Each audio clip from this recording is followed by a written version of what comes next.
This week, I go one-on-one with the great one of 2021, your Bassmaster Angler of the Year, the Amazing Feiderman, Seth Feider on...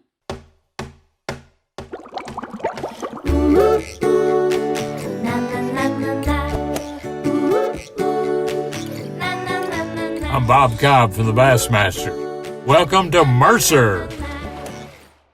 What's up, my wonderful fishing freaks? Welcome all. Another week and another podcast. And happy Wednesday, happy hump day to all. I want to thank all of you for tuning in week after week and thank all of our humpers for their incredible support of this show. I thank you once again for tuning in. And today, Wednesday, you're not just celebrating this show, you're also celebrating it is National Milk Chocolate Day. That's a good one. National Buffalo Soldier Day. Buffalo Soldier, dreadlock Rasta. And then it's also National Water Park Day. So all good, fun things. And this show will continue with that theme because this week's guest is the most unoriginal guest I could think of because he's probably on just about every single other podcast there is, but I couldn't think of having anyone else on but this guy because he truly is an amazing story. I mean, I've watched this guy come from a meek, quiet guy that, I didn't really know in the Elite Series to the guy that I thought was about to be eliminated from the Elite Series to one of the most powerful forces in our sport. And he did it one way. Just by being himself. Just by being who he is. And it's amazing. It's amazing to see him accomplish what many anglers believe is the biggest title in the sport and become a Bassmaster Angler of the Year. But I mean, this podcast doesn't have a lot of rules, but the one rule is we let our guests do the talking. So let's let him do the talking and welcome him in right now, the Amazing Feiderman, Seth Feider. Seth Feider, this is something new for you, I'm sure, this week. You have done none of these. You've done no podcast. This is an exclusive, right? Absolutely. Yeah. I told everyone else they couldn't have me until Mercer did. I am so thankful for that. Dude, last time I saw you, we were burning down a bar. Actually, I'm lying. We were burning down a bar. Then I saw you for a few minutes the next morning when we shot Toyota Talks. And then you rode off into the sunset. What has happened with Seth Feider since becoming Bassmaster Angler of the Year? Not a whole lot. I went to ICAST for like 10 hours and got home, did this and actually fished a tournament yesterday. How'd you do? Did not weigh in. First time in my life. Yeah. Went back to Minnetonka, hadn't been there in a year and had about 11 pounds and let him go. You're a man of the people. I mean, it's better to do that. I mean, you could roll up there as an Angler of the Year and kick everybody's butt, but it's better to just do that, right? I wish I would have won, but yeah, no, not even close. Didn't even catch a 3-pounder. It was embarrassing. Oh, yeah, happens to everyone. Talk to me about ICAST, dude, because I know what was compared this ICAST. How different was this ICAST compared to the very first ICAST you ever attended? Yeah, way different. It was actually like a smaller show this year, which was really cool. Like that. Like I remember a couple of years ago, they let like everyone in there and it was insane. Yeah. Like you couldn't do anything. And it was just pretty much just media this year. And like I said, I wasn't there too long, did a couple of hours at a few booths and kept her moving. How much has your demand increased? Like I'm assuming, there's been years you were going to ICAST and some of your sponsors didn't even know whether you were coming or not. And this year they were all probably saying you better be in my booth. Yeah, it's a little different. Couldn't go very far without running into somebody, but it's nice. Good problems to have. Yeah, I mean it's cool timing too to win Angler of the Year and then go to ICAST. I'm sure that's a good payoff for your sponsors. What was coming home like? I mean, have you had a chance to relax at all, or has it been nonstop Zoom communication? Lot of interviews, but I've had a couple days to chill out. I didn't do much. Hung out with the family, had a little party with my daughter, and then we're a big party Saturday night at the local pub, also known as the Double Wide. The Double Wide. Yeah. Is that really the name of the pub? Yeah, and it's actually a double wide. I mean, it's a bar inside. There's no like old 1970s carpet in there, and that doesn't have that old recliner that smells like dust. But yeah, it is actually a double wide. It's a good spot. Wow. And so explain to me the Double Wide. Who hangs out at the Double Wide? Is these all your friends, or is this just a local bar? Yeah, it's a local pub. It's the town I live in is not that big. There's I guess 2-3 bars, but the other 2 are more like restaurants. This is like the drinking establishment. Good spot to party. Yeah. I can walk home, which is nice. I'm feeling we should have done this interview from the Double Wide. I should have held off and said, let's do it Saturday night. Yeah. Wouldn't it be the greatest one? There you go. Maybe we will. Who knows? We'll see. Dude, I think one thing that is clear to me about all the different people who have won the title that you won, they're all different people from all different walks of lives. You know, they have all different skill sets. Some are better at some areas, some are better at others.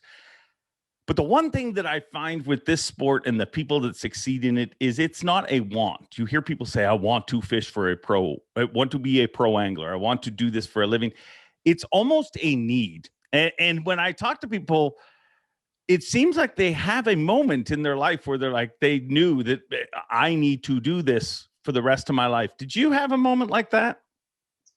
I mean, it's something I've always wanted to do, but I know what you're saying though. Like there's nothing else on planet Earth I could do. You know what I mean? Like I'd just be really terrible at whatever job I would be doing other than this. You know, it's like a lot of us that are fishing at this level, there's nothing else we could do, you know? So I guess we kind of need to do it to have any success in our life. But yeah, I mean, it's been a dream of mine since I was 9 or 10. I mean, never really thought much of it till like in my mid-20s as actually being like a feasible plan or something like that. But yeah, I mean, ever since I was 9 years old, it's all I've ever wanted to do. One of the things you said to me, and I don't even know when it was, but I just remember you saying it at some point. You were like, I never even thought of Angler of the Year. Why is that? You told me you'd not thought of it until you were in contention for it. Yeah. It wasn't like my goal is every year is to make the classic, and whether you're Angler of the Year or the last guy in the classic spot, like you had a good year, you know. That's always been the goal, and I've always kind of tried to focus on trying to win a tournament or 2 every year versus Angler of the Year. And just maybe never thought I was good enough of an angler to be in that contention for something like that. And you know, I always thought, you know, maybe I could win one of the tournaments we had up north or something like that. You know, it was kind of like what I was shooting for every year. But yeah, this year, you know, starting off really well down south, and then, you know, getting towards the end of that southern swing and still being in that position, that's when it was like gears shifted. And it was like, I think I know I had good tournaments up north, but I think it probably hurt me. Even though Champlain had a really good tournament and St. Lawrence was decent, I think I shouldn't say hurt me, but it changed the way I fish. Like I probably would have stayed on largemouth a lot more at Champlain than not spent, you know, the majority of my practice trying to find 17, 18 pound bag of smallies to save points. You know what I mean? Yeah. Yeah. Talk to me about that first morning, dude, because it's well publicized. Dry heaving, almost puking, whatever the situation was. In retrospect, do you look back on that as a good memory? I mean, because of that feeling, there's only one person who gets that feeling every single year, and that's the person who was in the position you were in. Yeah, no, looking back, it felt like hell at the time, though. I mean, that first morning at St. Lawrence, I think I had my alarm set for 4 or something. I woke up at 3 o'clock, couldn't fall back asleep, pacing, dry heaving right before I got to the ramp. Go up, pull up to my first spot, and lose the first 4 fish that bite. And it was like, I was going Ike and Ellie. Like I'm like, this is how it ends right here. I'm gonna blank on the St. Lawrence River and hand Chris Johnston a trophy. But we got the wheels back on the. I mean, it probably made it cooler that went that Oh, way. yeah. Like if I had pulled up to my first spot and caught 4 big ones, like in the first 20 minutes, it would have been like, oh, we got it, it's over. But having a little struggle and then catching them late in the day probably made it a little more exciting. Like I was definitely more jacked up when I did catch them, if versus pulling up and just catching them right away. When that's happening, what's going through your head? I would imagine from the outside, I got to feel like in your head, you're being haunted by it's unlikely I'm going to lose this lead, but there's always that guy. Yeah, and I might be him. That's all I thought about for the whole, I think we had a little good break before we went up north, and that last month I just thought about everything that could possibly go wrong, blowing up a motor falling off the back of your boat, GPS switching times on you, coming in an hour late, losing fish, breaking fish off, whatever it may be. And then for the tournament to start out like that, I was like, my nightmares are coming true. It's happening. This is how we blow the lead. We lose every fish that bites. So how did you fix things? Was it just a matter of starting to put them in the boat, or did you change anything? Or no, I changed and went shallow. Went to the first place, I saw a couple big ones, caught one of them. Went to the second place, I saw a big one, I caught it. And then getting those fish in the boat really just settled me down. And then it was fun after that. What does first of all, what does high school Seth Feider think of you? If high school Seth Feider could look ahead, just think back, grade 9, grade 10, whatever, and when you were dreaming of this, what do they think of what has happened with your life? If you could talk to that person, would they believe it? No, definitely not. I mean, this was the dream, but I mean, I'm a Vikings fan. I'm just used to dreams never coming true. Oh God, they are a heartbreaking team, aren't they? It's just Minnesota in a nutshell. Yeah, we just it just never works out. We're just kind of used to it. So I don't know. I'd be jacked if I probably. I don't know. It's better that I didn't know it was going to end up this way. Looking back as a 14-year-old, if I knew it would have ended up this way, it probably wouldn't have been near as much fun. What was high school Seth Feider like? And I don't think I've ever even freaking asked you this. Not cool at all. Loser, not good at sports, didn't have many friends. Didn't attend a lot of school either. Was not a great student or kid. Like I know I had to go to night school to graduate because I missed so many days. And then like if it was 70 and sunny in May, like no way I was at school. Like I was out, I'd skip school and go fishing. I don't know if kids want to hear this, but that's the truth. Like, yeah, I was not a model student. I wasn't going to college. I wasn't good at any sports. Kind of a loser. But whatever. I mean, I always tell people if there's any point in your life, and honestly, if you're in high school and you're having a hard time, here's the motivational moment. If there's any point in your life that isn't going to go good, that is the best point of your entire life. Honestly, when you think about it, it is the smallest window. It's 4 years. You know what I mean? And so things will get better, and you could end up with your own mustache account, the La Mustache. I mean, you are more than just an angler of the year. You have become a character, and appendages of your body have their own character. How strange is that? Yeah, no, it's insane. And yeah, like most of the cool kids in high school, they're freaking losers now. They have some terrible job they hate. It worked out in the end. But yeah, it's cool. I mean, everything's going pretty well right now. Hopefully we can keep her going. But yeah, better off than I ever could have dreamed of, really.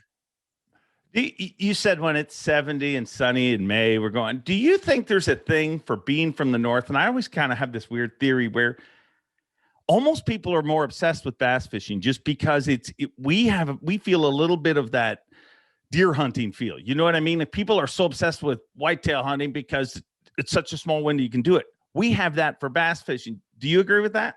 Oh yeah. I mean, we have a fishing opener, closed seasons, ice on the lake for half the year. I mean, when May rolls around and it's nice out, it's go time. So yeah, I think that does.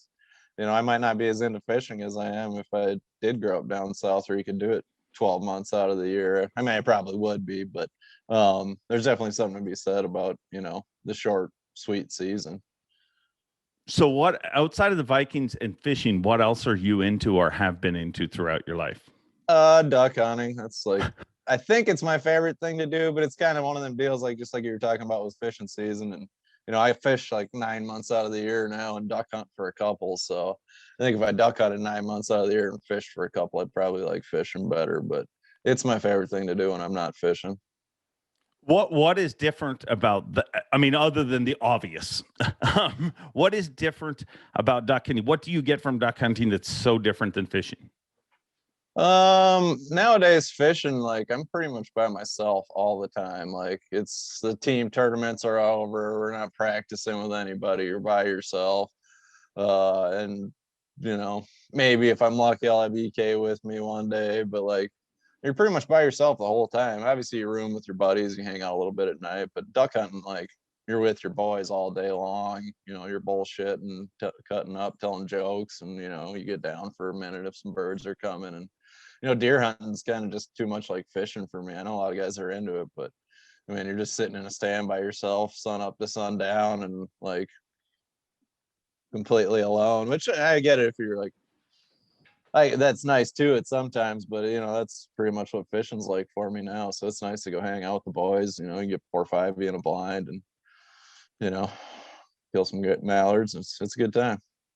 Speaking of your roommates, I was a little upset that you did not cry on stage, but I believe one of them may have.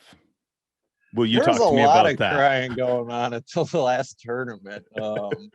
I don't know. I didn't see Grow cry. I heard he made a lot of people cry. Gussie said he was crying when he was listening to. I was off doing something stupid. I missed the Chris Grow weigh-in.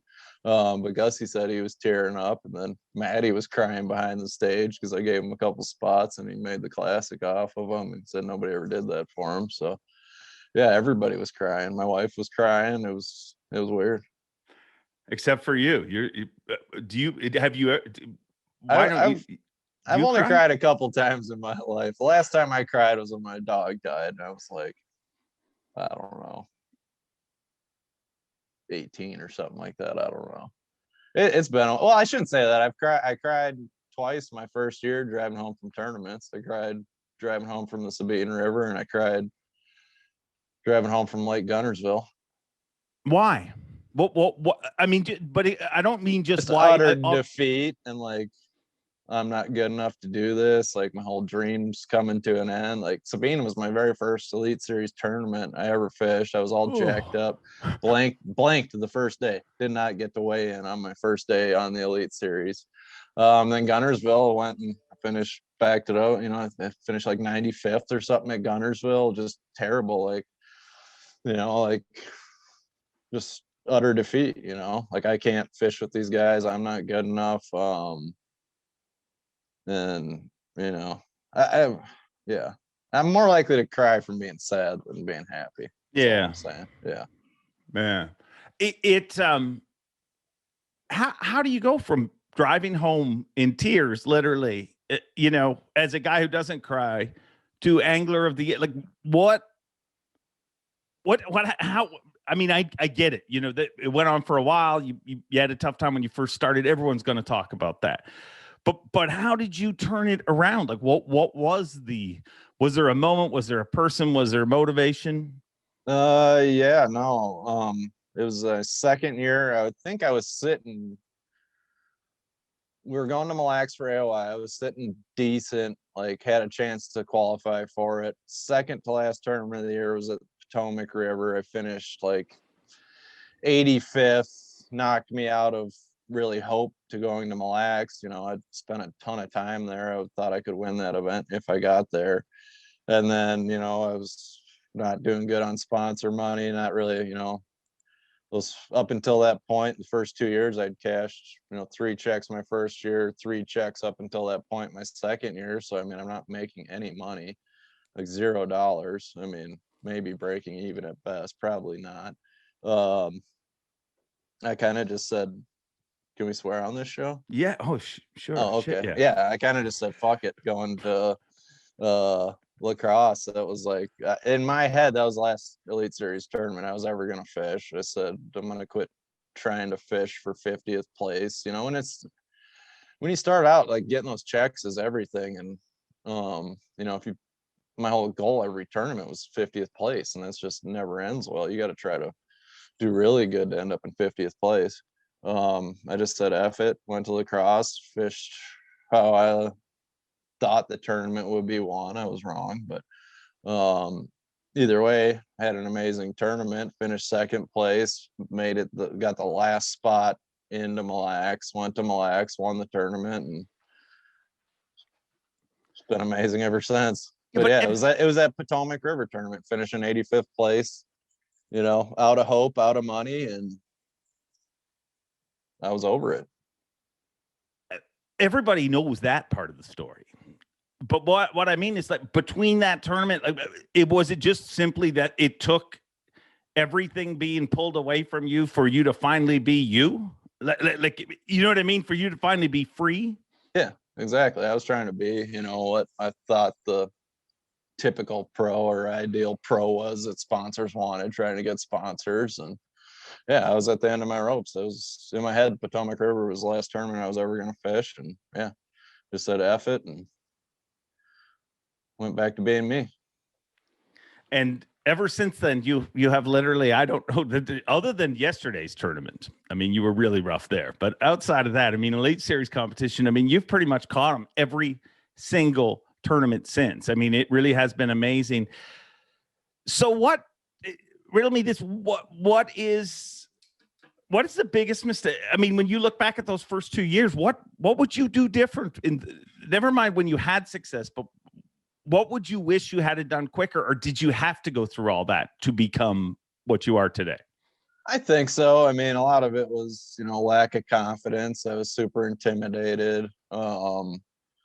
You know, that's a weird feeling. You know, those guys are all my idols, and you pull up and line up next to them, and you got Greg Hackney on one side of you and Van Dam on the other side of you at your first blast off. It's like, holy shit, like this ain't the opens anymore, you know?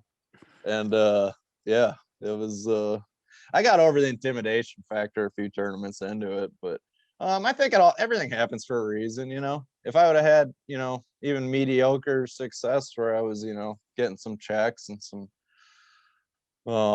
you know, decent finishes, this probably never would have happened. I probably maybe still would have been just scraping by trying to be something I wasn't. And everything happens for a reason. It's all in, you know, it's all predetermined. You believe that? Absolutely. Everything's all Absolutely. I know the winner of the tournament's predetermined before we get there. Nobody knows who it is. The guy who's going to win it doesn't even know who it is, but everything happens for a reason. Like one specific example, like we were at Gunnersville. It was the year Jamie Hartman won. Yeah. I was having a pretty good tournament, and I was catching some fish on a Nico rig, which is basically a weightless plastic with a hook. I lose a 6-pounder. Like, he bit, I reeled down good, hit him good, like zero chance this fish coming off. Jumps off, and it's like I finish 11th. Jamie Hartman finishes 10th. He wins the tournament. Like, I catch that fish, he's not there. I'm not going to catch him again. I've burned out all my fish. I have no business being in the top 10. That fish came off, so Jamie Hartman could make the top 10 and win the tournament. Does that just believing that? I mean, so okay, if you really believe that, and I do believe you do believe it, but I'm just, why were you crying on the way home from those earlier events? Was that just because you realized? I mean, I guess it's hard. I mean, it's easy to say that when it's up, but it's hard when it's down, right? Yeah, but I mean, like I said, everything happens for a reason. I needed to get beat up and roughed up and down to no hope for this all to work out, you know. Everything, they're all blessings in disguise. Every bad thing that happens, I mean, it sucks at the time, and you wonder why it's happening to you. But I mean, when it's all said and done and all over with, everything happens for a reason. I'm not saying you can't, like, not go and practice and just, if it's your time to win, it's your time to win. You still got to put the work in. But yeah, all that stuff's predetermined. Yeah, and I will say, as a guy that is lucky enough to hang out with you quite a bit on the road and that sort of thing. I mean, the outside facade of Seth Feider just being this dude is just like, well, whatever happens, happens. I've never seen somebody. I mean, Gussie brought it up on the podcast. You are so meticulous when it comes to tying knots and rigging and things like that. I mean, you believe it's predetermined, but you also believe you got to put in your work. Absolutely. Yeah, you got to control the controllable, but I'm not going to tie a bad knot and break one off and then blame that on some outside factor. You know what I mean? The ship's still got to be tight. It's just, I think certain fish are caught and lost for reasons we can't explain. You brought up two guys when we talked just a few minutes ago. You brought up, of course, Chris Girl and Matt, two of your. How weird was it to be competing for Angler of the Year, at the top, and then you've got Matt, who's holding on by the skin of his teeth to stay in the Classic, and then you have Grow, who's trying to stay in the Elite Series, which, I mean, is a position you've been in. Could you even? I mean, I just feel like that. It was awkward. It was, like they're, having bad tournaments and I can't do any wrong. And it's not, I mean, we talk, we share stuff, and it's not like I'm lying to them or sending them on wild goose chases. It's just this year was meant to be. Like, nothing I could do about that. I hate it that the what's happening to Grow and all that. It was awesome seeing him make top 10 at St. Lawrence. I think that was the best moment of the whole event, to be honest with you.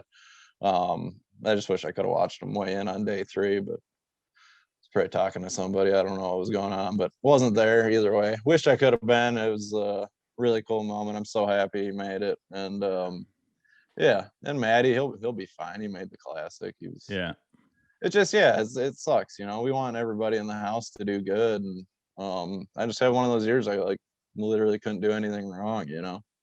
I can't explain it. Nothing you could go back and practice or try to duplicate or anything like that. It was just meant to be. I agree with you on the Grow moment, and I'll say it's one of my favorite moments of the year. I mean, and I was myself. I was tracking it all afternoon because I'm watching Bass Track and Northern tournaments. The weights are so tight. I mean, Bass Track can be tough. Yeah. I mean, we pay you guys not to lie. $1,000 bonus each week. You guys get. You have never got it. Just so you know, I never will. No. But $1,000 bonus just so you guys tell the truth. But we try.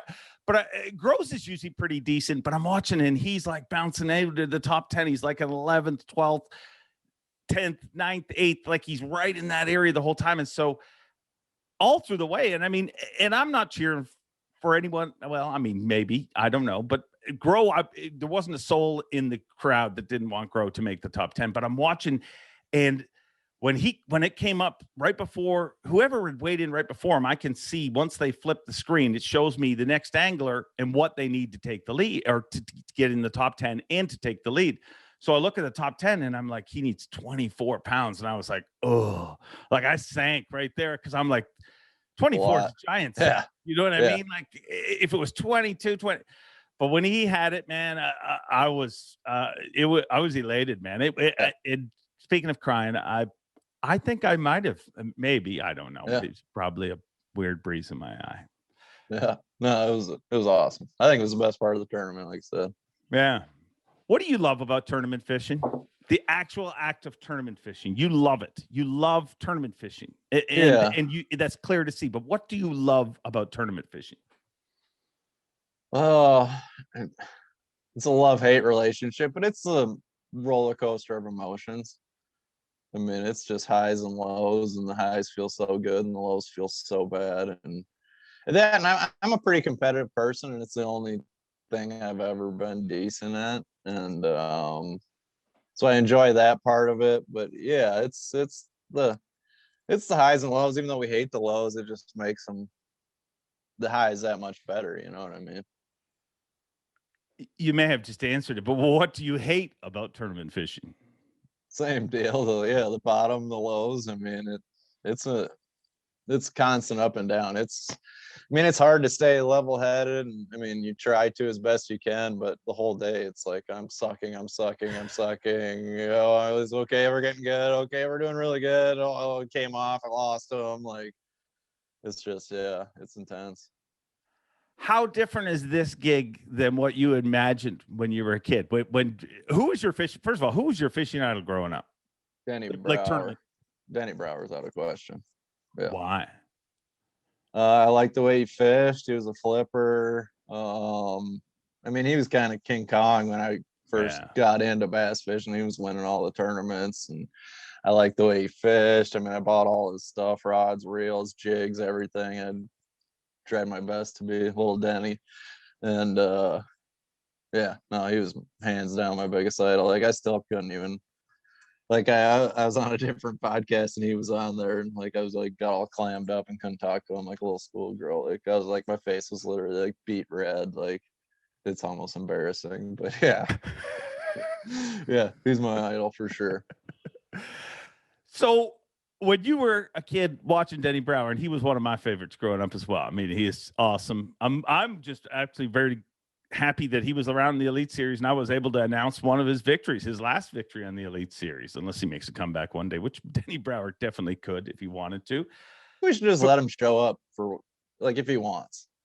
Yeah. Just like we have these legend exemptions, but I think we need like real legend exemptions, not for the whole season, just like, you know, say we go to Bulls Shoals in the spring and you know it's gonna be like a bush flipping derby. Like, he still has to pay his entry fee, he's got to pay the money, but just like a spot where just Denny can just show up for one derby and go flip bushes and kick our asses and then not have to fish the rest of the year. Like, I'd be fine with that.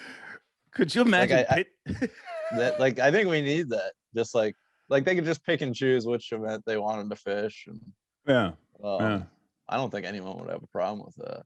No, I think it would be awesome pitching that idea to the anglers. Okay, so here's what we're going to do. We're going to bring back these amazing legends of the sport, but we're not just going to bring them back for the whole year. We're going to bring them back where they're the best. What do you think other anglers' reaction would be like? I'd be fine with it. I mean, like, dude, if you're going to lose a bush flipping tournament, who do you want to lose to? Denny mother effing Brower. Like, I'm fine with that. You know what I mean? Yeah, no. I think it'd be cool as hell.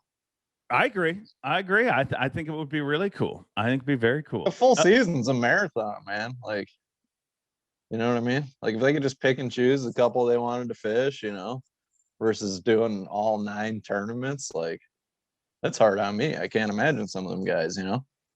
Is that the hardest part about this sport, being away from home and that grind of, you know, the marathon season? Now it is. Now with having kids, that's the hardest part. I mean, before I didn't mind it, but now my oldest daughter's, you know, 3 years old. She gets mad when I leave.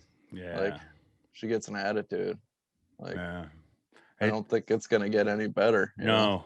That's what I was just about to say. It's about to get three's when it just starts. I mean, but I always went under the theory that, you know, it's the hardest thing to leave your family, but it's also the greatest thing to come home to every single time. It is. Yeah. She's jacked up. She's not mad at me the second I walk back in the door, but yeah, it sucks when you're, you know, FaceTiming her during practice and she doesn't want to talk to you because she's mad you left. It's sad. Yeah. Yeah. How different is, and I was getting to this before we got into the Denny Brower being allowed into every single tournament he wants to fish in the future. And I'm sure, I don't know if you know this, but if Denny Brower does listen to this, he's probably an instant fan of you because he'd like that rule himself. But how different is this job than what you imagined when you looked at Denny Brower growing up and said, man, I'm going to do this one day. I'd love to do this. How different is the real being an angler of the year? How different is this career? Yeah, way more work than I thought it was going to be. Like, you watch it on TV and you're like, oh, people, they just write checks for them to just go out and go fishing for a few days. That's amazing. Like, yeah, that's not the truth of it at all. Like, I thought it was easy to get sponsors and get paid, and like, you don't see all of the other stuff, you know, all the media work and interviews and ICAST and trade shows and all that stuff. Like, you know, you just see, you know, the 3-4 tournament days on TV and you're like, oh, that seems perfect. Just show up and go catch them. Yeah.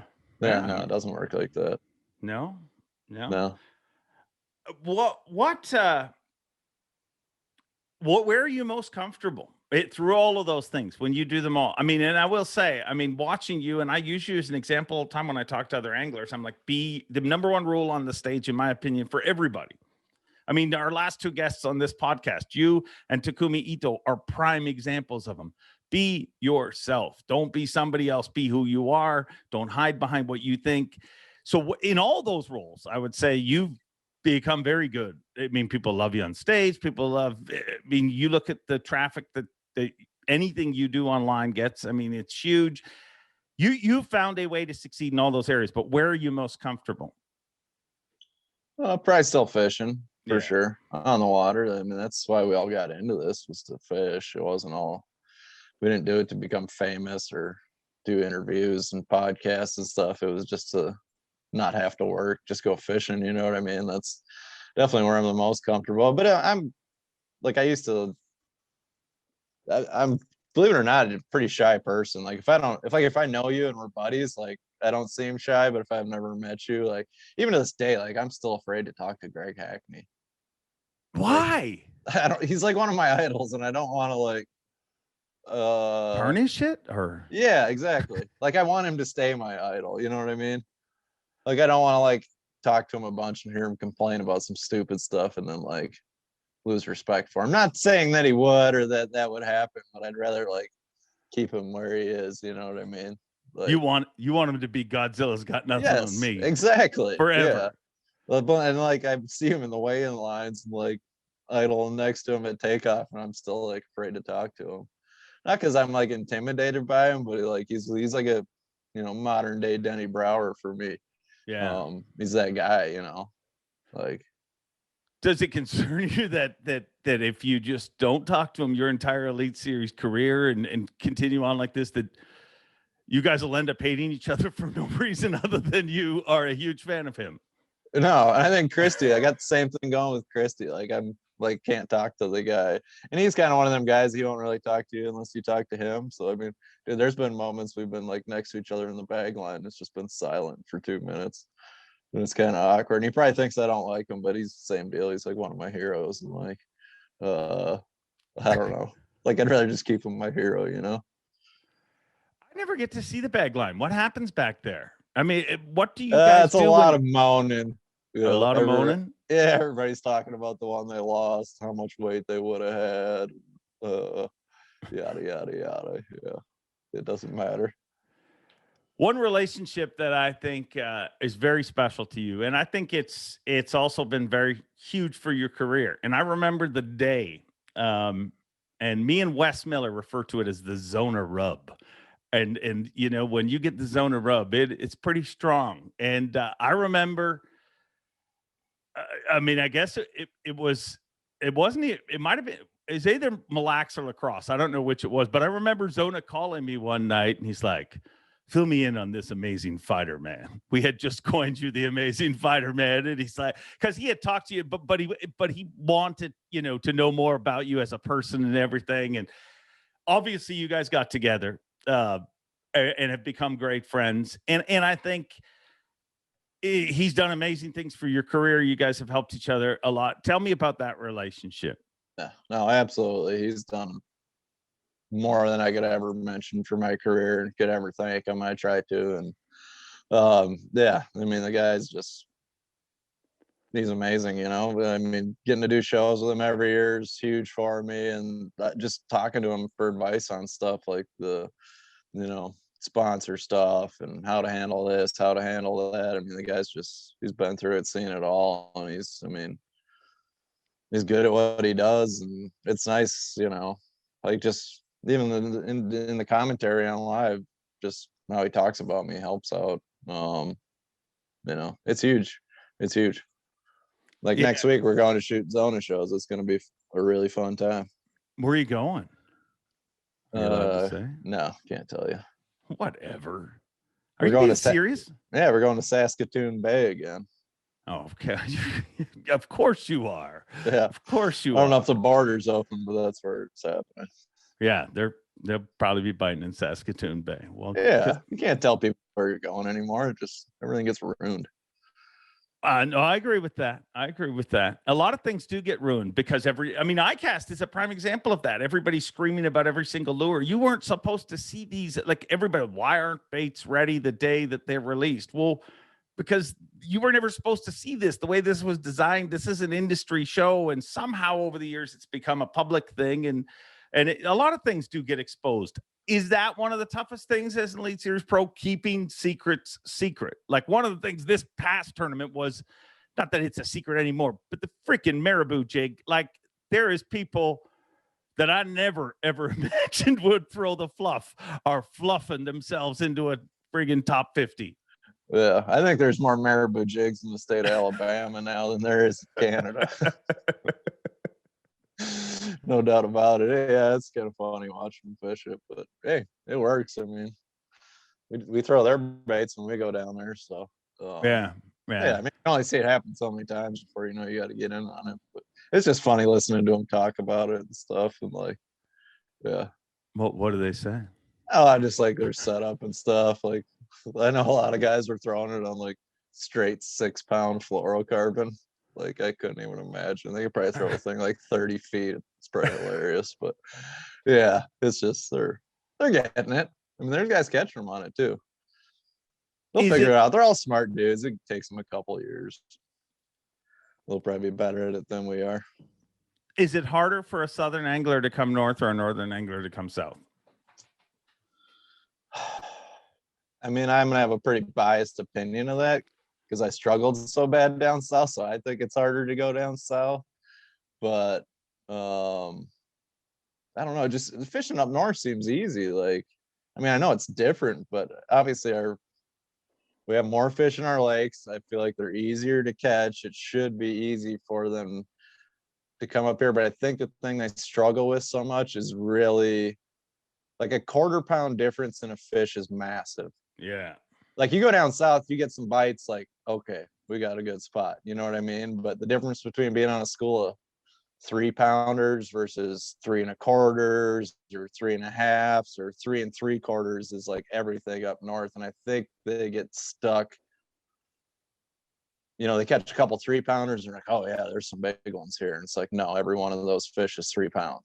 Like, and I think that's where they struggle versus down south. If you just get some bites, decent sized bites, there's probably some big ones there. And when you get in that smallmouth where every ounce is a spot on the leaderboard, and you're on, the fish are a 1/4 pound smaller than the guys that are really way up there catching them, that's a big difference. Like, I think that's probably the hardest part, you know, because it's easy to get bit up north, and I think they catch some 3-pounders and they think they're on something, and then they come in with 15 pounds, and don't do that up north.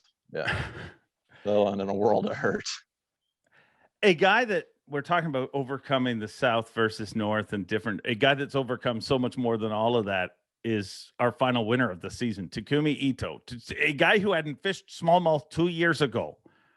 To win that event, does that blow your mind?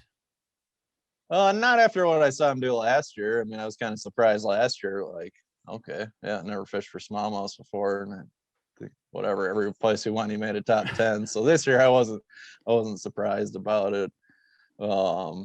Super happy for him, awesome dude. But I think we really need to talk about what Corey did wrong, not so much what Taku did right. Let's just put him on blast. You are the AOY champion, so I mean, he left one on the table there. We, no doubt about it. He won at home. Like, it was his week. to lose. He won a big derb at home this week. That's because Lynn was in the boat. Well, so his dad's the closer, you're saying? Well, Chris is a closer too, obviously. Lynn's obviously a closer. Corey, I mean, he needs to get it done at some point in time. Like, and that was like his chance. Like, his brother even backed off. Like, Corey, it's your time to win. And I don't think Chris will ever let that happen again. Like, I so wish I could have been with those two the night after the tournament. Like, there's no doubt it was very entertaining. Tell me about rooming with those two idiots. Oh, it's awesome. I love it when they fight. They're just your typical really close brothers that just, the smallest thing on planet Earth will turn into a fight. It's just hilarious watching them. Like you can tell they've been doing that their whole life, you know. It's just the most pettiest shit they're fighting over. It's like hilarious. Yeah. Like Yeah. bag of worms, a spool line, a waypoint. Like, yeah, it's awesome. Yeah, they are awesome, and you are awesome, my friend. I'm going to ask you this win, this Angler of the Year title. I mean, a lot of people talk about it like, you know, you carry it for a year. It's a big deal. It's more than just winning a tournament. I mean, it's a title, and you represent our sport in many ways. Well, what different Angler of the Year say different things, and they say I'd like to be remembered for this or that. What would you like your Angler of the Year victory to be remembered for, or to prove to people? I don't know. Never thought about that. What did it prove to you? I'm just happy we brought the title back up north. I know that. Yeah. I mean, it's, you know, our sport's dominated by, nothing against, I love all the boys down south, but our sport's dominated by Alabama, Texas, Florida, you know. That's kind of, it's cool to bring one home for the north. And not that Kevin Van Dam didn't do enough of that, but this one's First for the one in boys, Minnesota, you know? though. First Oh, one absolutely. in Minnesota. Yeah, yeah. First Yeah. one with an angler with a mullet. Like we can catch them down south too, you know. That's all I'm saying. Do you think that you winning Angler of the Year, what do you think that'll do for other, you know, anglers that are wanting to make that next step? Do you think that just gives them that much more confidence to say, hey, I can do it too? Yeah, no, I think just looking in the opens and like all that stuff, there's a lot more guys coming out of Minnesota, Wisconsin area. And I think it's a good confidence booster for them. There are a bunch of guys I grew up fishing team tournaments against, you know, sometimes they beat me, sometimes I beat them. And then see me win Angler of the Year. I mean, that's got to be a big confidence boost to them. They're like, oh yeah, I kicked his ass on Gull Lake back in 2004. I can be on the Elite Series, and good for them. Hopefully they can, you know. Who And kicked your after ass on yesterday, Gull Lake? after yesterday, I'm sure there's a lot of them getting ready to sign up for the opens. Yeah, which good. I'm glad they do. You know, I like seeing the Northern boys do well, especially you know the way our tournaments are set up. I mean, hell, we fished 7/9 of a season down south. Like, Yeah. 7/9. yeah, like if it was split half and half, I think the Angler of the Year race would look a lot different. What do you think of the schedule next year? I'm pretty good with it. I'm curious to see what that TBA one's kind of scaring me. It sounds like a Sabine River or like Winya Bay or something. I don't know. I'm hoping it's somewhere good. But even though, hell, I was on Tonka yesterday and I caught a bigger bag on the Sabine River when we were there. So maybe the Sabine's not so bad. I don't know. But I'd like to see it. I don't know where it's gonna go. I really like that Santee, Harrison, Harris Chain, Santee Cooper, Fork will be a slugfest. The northern events will be cool. You know, yeah, should be a good year. It'll be big weights all year unless the TBA one's like somewhere, I don't know. It's just a weird date, you know what I mean? It's like it's almost like too early to go up north. It'll be like a spawn event, and it's like too late to fish down south, in my opinion. So I'm kind of curious to see where it goes. I feel like I'm gonna be disappointed when it's announced. Maybe I'm wrong, but like I don't know. I think it'll be somewhere I don't want to go. If you could put it anywhere, where would you put it?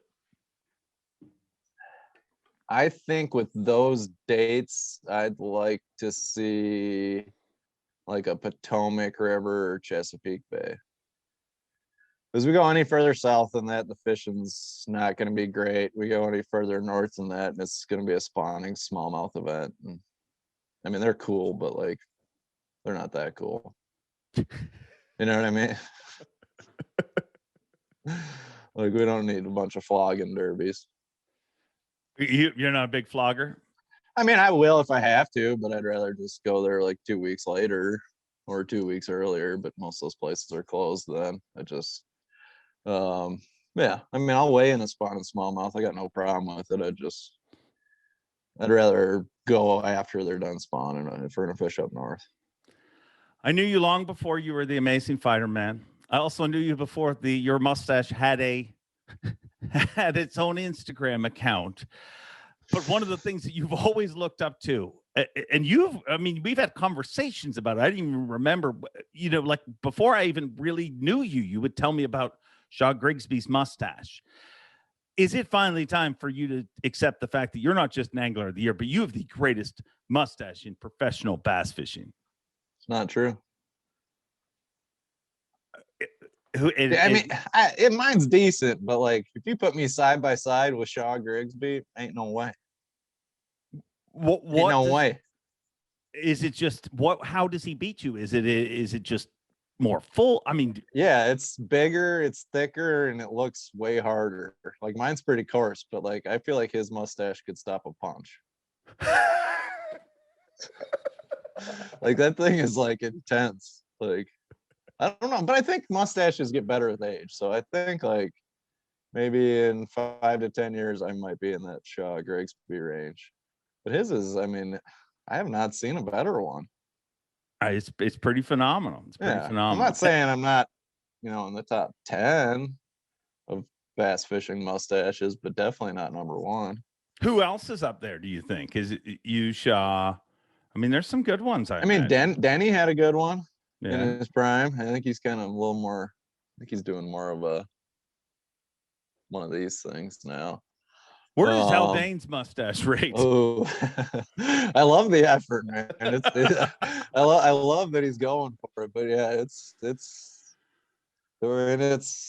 not in the top 10. No, I like that he's doing it. Problem is, a lot of the guys that have really good mustaches got a lot of other stuff going on. You know what I mean? They got beards and stuff like that, so it's hard to judge them. I'm strictly just a mustache guy, just because I don't really get much facial hair anywhere else. Like I'd have a ZZ Top beard if I could grow one. I just can't. Like I'm real patchy on the sides, and like it's just the mustaches. I was meant to have a mustache and nothing else. So it's hard to compare because there's a lot of good mustaches out there. But like I said, the guys got full beards and like goatees and other stuff. As far as just a straight mustache, there's not a lot of like standalone ones out there. Biffle used to have a good one. I remember that. Oh yeah. Yeah. A lot of the legends did, I mean, that was kind of the era, Yeah. For sure. Yeah. Yeah. Does the mustache make you more powerful? Absolutely. I caught them better once I started growing it. Long hair and a mustache, I'll catch more fish. Like if I shave my head and my face clean, I'd probably blank. How much money would I have to donate to charity to get you to shave your mustache? Not happening. It's not. Well, I can probably shave it right now because I'd have time for it to grow back before fishing season. But I think my wife would be the only person that would be happy about that. Your wife doesn't like the mustache? No, doesn't like the mustache or the mullet. But bad news for her. Like it's gonna take a long streak of like really bad finishes for that to even be thought about changing. I really like your wife, and I'm actually really amazed that she doesn't hate us, because I mean, me, Zona, and our whole group of idiots have really done everything we can to turn you into this character.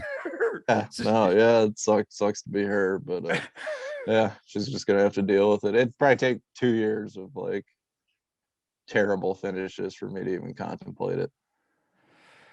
Well, I hope that is nothing you ever contemplate, Seth Feider. But me too. It is. I just want to say congratulations, dude. I mean, it's been awesome watching you all year.